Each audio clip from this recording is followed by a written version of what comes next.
1월 9일 목요일 여호수아 7장 1절에서 15절까지 말씀인데 12절까지만 읽겠습니다. 이스라엘 자손들이 온전히 바친 물건으로 말미암아 범죄하였으니 이는 유다 지파 세라의 증손 삽디의 손자 갈미의 아들 아간이 온전히 바친 물건을 가졌음이라. 여호와께서 이스라엘 자손들에게 진노하시니라.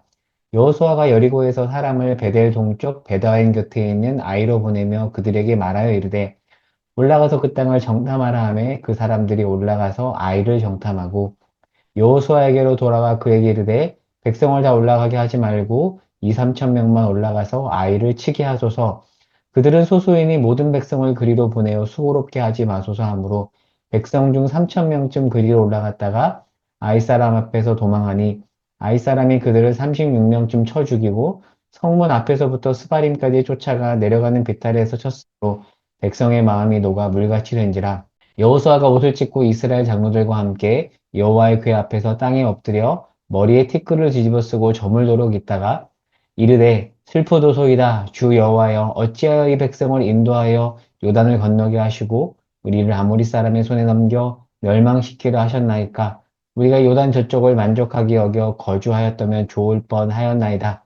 주여 이스라엘이 그의 원수들 앞에서 돌아섰으니 내가 무슨 말을 하오리이까. 가나안 사람과 이 땅의 모든 사람들이 듣고 우리를 둘러싸고 우리 이름을 세상에서 끊으리니 주의 크신 이름을 위하여 어떻게 하시려 하나이까 하니 여호와께서 여호수아에게 이르시되 일어나라. 어찌하여 이렇게 엎드렸느냐. 이스라엘이 범죄하여 내가 그들에게 명령한 나의 언약을 어겼으며 또한 그들이 온전히 바친 물건을 가져가고 도둑질하며 속이고 그것을 그들의 물건들 가운데에 두었느니라. 그러므로 이스라엘 자손들이 그들의 원수 앞에 능히 맞서지 못하고 그 앞에서 돌아섰나니 이는 그들도 온전히 바친 것이 됨이라. 그 온전히 바친 물건을 너희 중에서 멸하지 아니하면 내가 다시는 너희와 함께 있지 아니하리라. 아멘. 나머지 말씀은 나중에 읽어보시기 바랍니다. 오늘 본문은 7장인데 6장에 보면 난공불락 여리고성을 무너뜨린 이야기가 나오죠. 이길 수 없는 상대를 내가 이기면 사람은 교만해집니다. 그리고 그 사이에 작은 틈이 벌어지죠. 자, 오늘 본문은 그 벌어진 작은 틈으로 시작을 합니다. 여리고성 함락은 이스라엘이 잘해서 얻은 결과가 아니라 하나님이 순종한 이스라엘 백성에게 선물로 준 결과입니다. 승리 이후에 6장 17절과 18절에 보면 전리품은 모두 여호와께 바치고 이스라엘이 취하지 못하도록 했어요. 그런데 오늘 본문 1절에 보면 아간이 전리품을 취하고 맙니다. 자, 어제 살펴본 대로 헤렘의 원리는 간단합니다. 자, 진멸이 헤렘이죠. 진멸해야 할 것을 하나님께 제물로 바쳐야 하는데 만약에 누군가가 그 물건을 하나님께 바치지 않고 취하면 자신이 바친 바가 됩니다. 물건이 바친 바가 된 게 아니라 물건을 취한 자신이 바친 바가 돼요. 그런데 아간은 진멸해야 될 여리고 성의 물건을 자신이 몰래 취했죠. 따라서 헤렘의 원리에 따라서 자신이 바친 바 되어야 합니다. 자, 1절 후반부에 보면 이 사실을 하나님이 알고 당연히 하나님은 전지하신 분이니까 알죠. 자, 그것을 보고 1절 후반부에 볼게요. 7장 1절 후반부에 보면 아간이 온전히 바친 물건을 가졌음이라 여호와께서 이스라엘 자손들에게 진노하시니라. 하나님이 진노하십니다. 하지만 여호수아와 이스라엘 백성들은 이 하나님의 진노를 알아차리지 못하고 여리고성 승리에 도취하고 맙니다.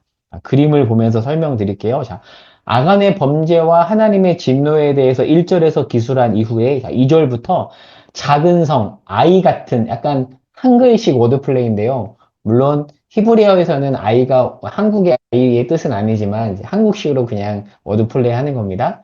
아이 같은 이 작은 성, 아이성 전투에서 패배합니다. 난공불락 여리고성은 함락시켰는데 아이성에서 패배해요.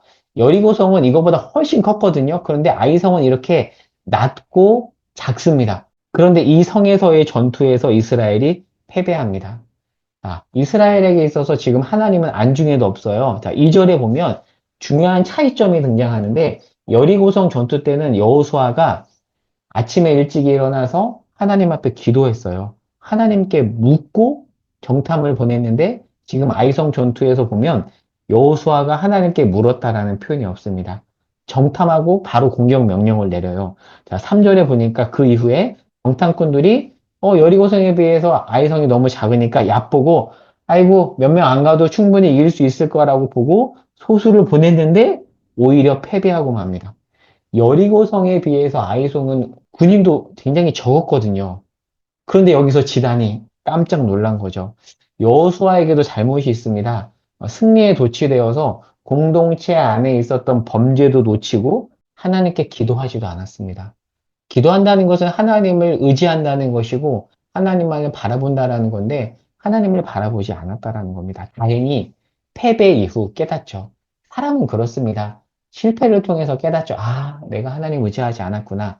여호수아가 아이성 패배 후에 이 사실을 깨닫고 그리고 하나님은 야, 이스라엘이 범죄했다라고 말하며 헤렘의 원칙을 다시 설명하고요. 여호수아는 즉시로 헤렘의 원리를 어긴 자를 색출합니다.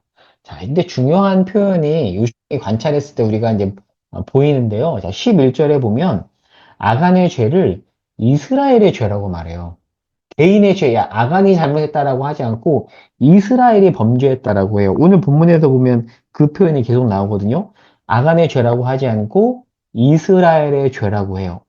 질문이 들죠. 왜 아간 한 사람의 죄가 전추의 죄인가? 연좌제인가? 신명기 말씀에 보면 연좌제 하지 말라고 하는 것 같은데 이거 뭐지? 그리고 아간의 죄를 가족 전체를 죽일 죄로 보는 것은 너무하는 게 아닌가라는 생각이 드는데요. 이 질문에 대해서 답을 해볼게요. 신명기에 보면 부모의 죄가 자녀에게 영향을 준다고 하거든요. 이게 무슨 뜻이냐면 부모에게 있는 감기 바이러스가 자녀에게 툭 간다 뭐 그런 뜻이 아니라 가족 공동체잖아요.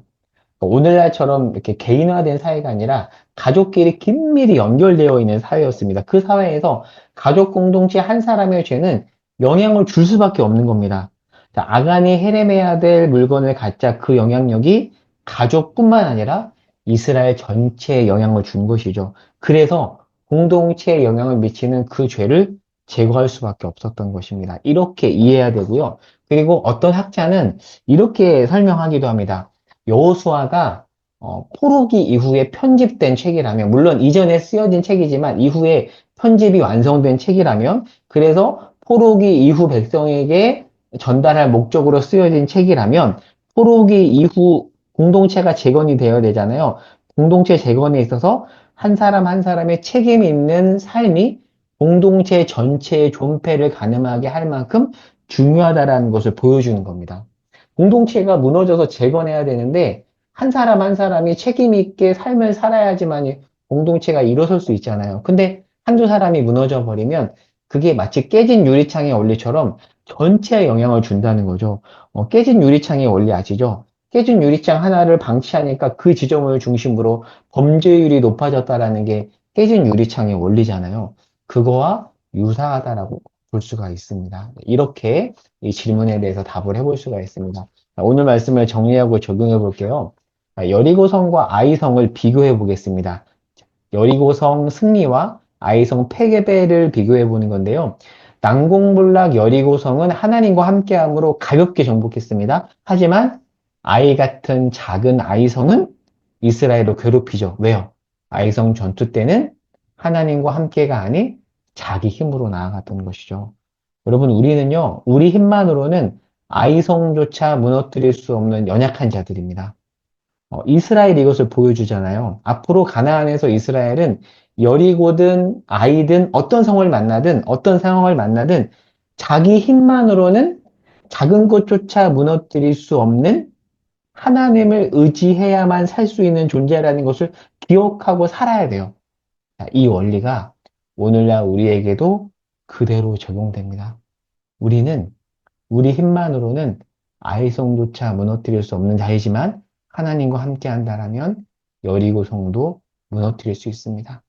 이 사실을 기억하고 오늘 하루 믿음으로 살아가는 저와 여러분 될 수 있기를 바랍니다.